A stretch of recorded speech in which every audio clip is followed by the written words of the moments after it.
ይህን ቪዲዮ ስሰራ ከልቤ በጣም ነው ማዝነው። ለምን ለኛ ቤተሰብ እንደዚህ አይነት ነገር አይገባም። እንኳን ስና ለማንም ለማውራት ለቤተሰብ ለማውራት ይከብዳልና ግን ምንም አይነት ምርጫ እየተሰጠኝ ስላልሆነ በህይወቴ ላይ እየተደረሰ ስለሆነ መናገር ስላለብኝ ይህን ቪዲዮ አንድ ጊዜ አሳይቻችሁ እንመለስ። ብላልኩሽ አልፈልግም ነው ያልሽ በራሴ ቤት ቅጂልኝ። ስለዚህ መብላታች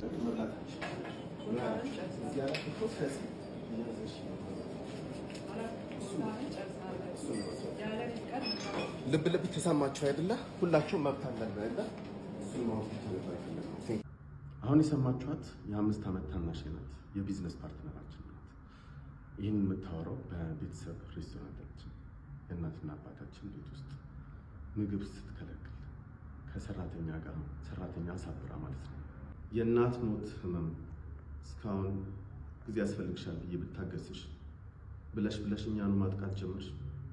እንኳንስ ለቤተሰብ ለባዳ ወጋችን አይፈቅድም ምግብ መከልከል። ስለዚህ ህግ እስኪግዳኛል ይሄ ኤቲክስ እና ሞራል ኢሹ ስለሆነ በህግ እንኳን ፊት እንዴት እንደሚቀርብ ግራ ስለተጋባ በቤተሰብ በአባት ፊት እናወራ ብዬ እምቢ ስላልሽ ከዚህ በኋላ 24 ሰዓት ሰጥሻለሁ። በ24 ሰዓት ውስጥ አትሊስት ቤዚክ ኒድ የቤተሰብ ላውንድሪ እና ምግብ የመሳሰለ ማይነካበት ነው ሾ የምታደርጉት ሲስተም ካልሆነ ደግሞ ወደ ትልቅ ሚዲያ ወጥቼ ብዙ አመት የሚበል ገበና ላወራ ስለሆነ ተጠንቀቂ፣ ላንቺም ለቤተሰባችን።